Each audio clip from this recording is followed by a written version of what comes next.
Hello Daily Drafters and welcome to the early format limited meta update for Lord of the Rings Tales of Middle-earth. This video will cover a few topics related to how the meta is shaking out in Tales of Middle-earth so that you can be better prepared for your next draft of the set. Before we get into the content, just take note that the majority of this video will be covering commons and uncommons, as these are the cards we interact with the most in Limited.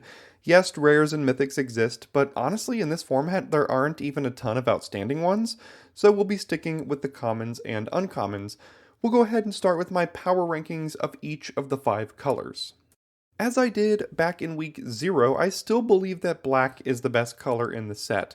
The commons are incredibly deep and you can build a great deck with just black commons, so it's hard to not have it at the top. In second, I have blue, but honestly I wouldn't argue with you if you had red at 2.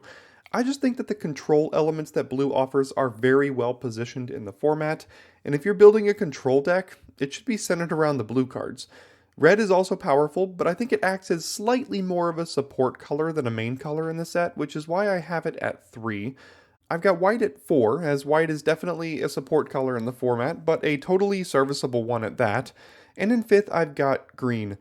Don't draft green in Lord of the Rings. This is the worst a color has been since blue in Adventures in Forgotten Realms, and I truly believe that there are only a couple of use colors for the color, but in general, stay away.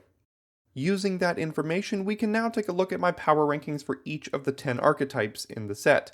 The first thing you can notice is that all 4 of the worst decks include green, so it's not necessarily a coincidence as to why green is the worst color. You'll also notice that black contains 3 of the top 4 decks, also not a coincidence. When it comes to the tiers of the decks, I think these top 4 decks are all tier 1 in the format. Blue-black has the nod for number 1 for me, but red-black and red-blue is hot on its heels at number 2 and 3 respectively. Black-white is 4th, but still a great deck that I would love to end up in. Red-white and blue-white are my only tier 2 decks that I'm fine to backdoor into if the top 4 decks aren't open, but not necessarily ideal landing spots. My only tier 3 deck is blue-green, because I do think that if you get a great version of this deck you can have success, but it's not often that it comes together. And the last 3 decks are all tier 4 decks, and you should effectively never draft them. Next, I wanted to make a few general comments on the format as a whole, and the first thing is that I think this is a Grixis format, as proven by my color rankings. With black as the best color and having access to incredible commons like Claim the Precious as a great removal spell, Dunland Crabane as a great creature, and March from the Black Gate as a great aggressive uncommon, it's really hard to go wrong with the color. Red offers you some great removal elements like Fearfire Foes, which is a back-breaking removal spell for many decks. Smite the Deathless is a great removal spell as well, and Foray of Orcs is an incredible 2-for-1.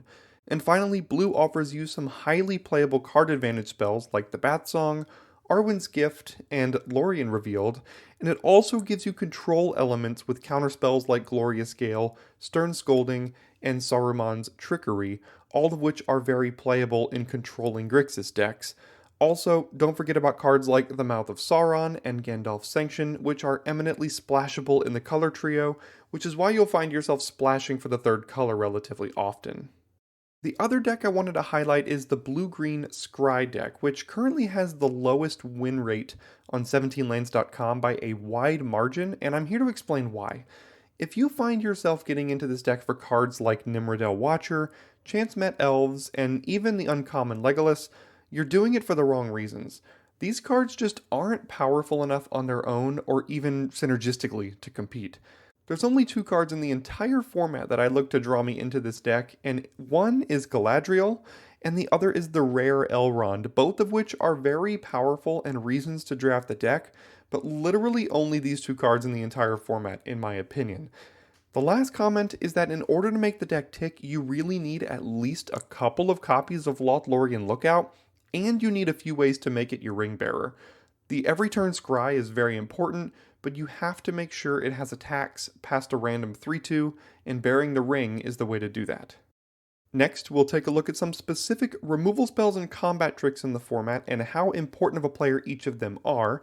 But before we do, if you enjoyed this content and would like to give back to the channel, you can do so either via the Daily Draft Patreon page with a link in the description for as little as $1 per month, or simply subscribing to the channel if a monetary contribution isn't necessarily your speed.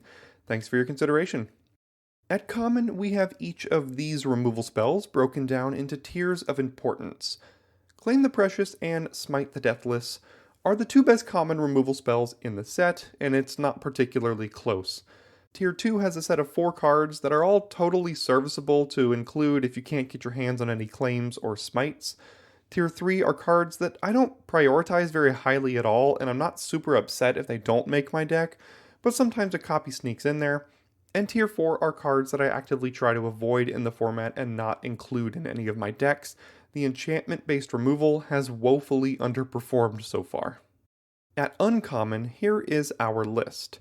Tier 1 has Bitter Downfall, Fear Fire Foes, and Foray of Orcs, all incredible first picks in the format and great removal to splash. Tier 2 are all cards that are also very playable and about on par with the Tier 1 common removal. I'd love to fill out my removal suite with these.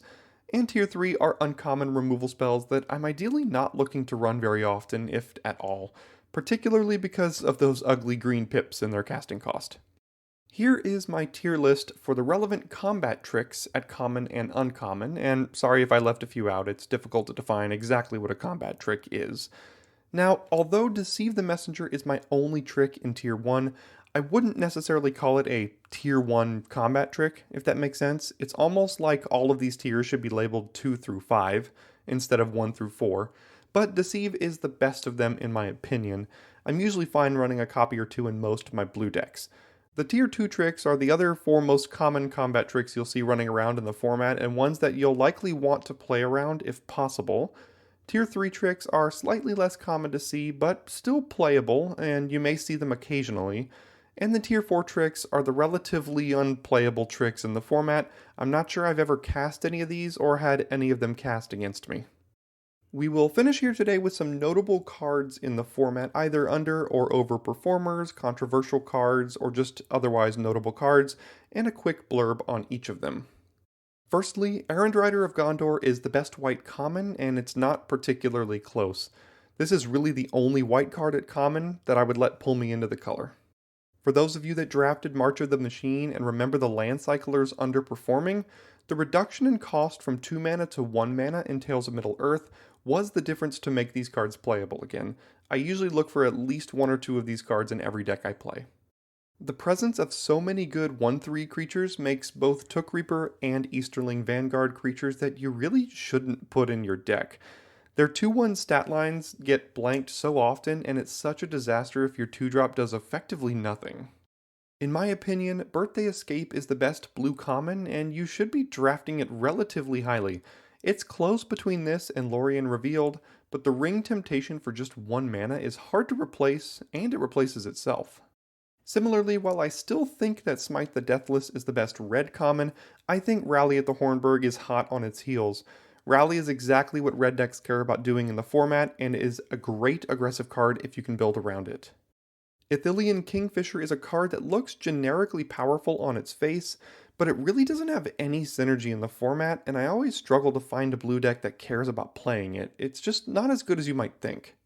The Black Breath looks like a quintessential sideboard card, but I'm here to say that if you care about the ring tempting you at all, I think a copy of this is totally fine to run in the main deck, particularly because if you get to the second level of the ring, you can just loot it away when it's not good. I have bad news for you Commander players out there. Mirkwood Bats isn't good in Limited. It can be fine in some decks, but it really is never great, and certainly not something I feel like I'm missing if I don't end up with one by the end of the draft. March from the Black Gate looks incredibly slow and disruptible, but if your black deck is at all aggressive, particularly in black-red, this card is an absolute beating for your opponent and a tough interaction to deal with. And finally, Old Man Willow is an incredible card stuck in a horrible color. You should be actively working to splash this card in the majority of your black decks. Thanks for tuning in for the first meta update of Tales of Middle-earth. I hope you're able to use this information to help you in your next draft, and I'll see you soon for more content here on the Daily Draft channel.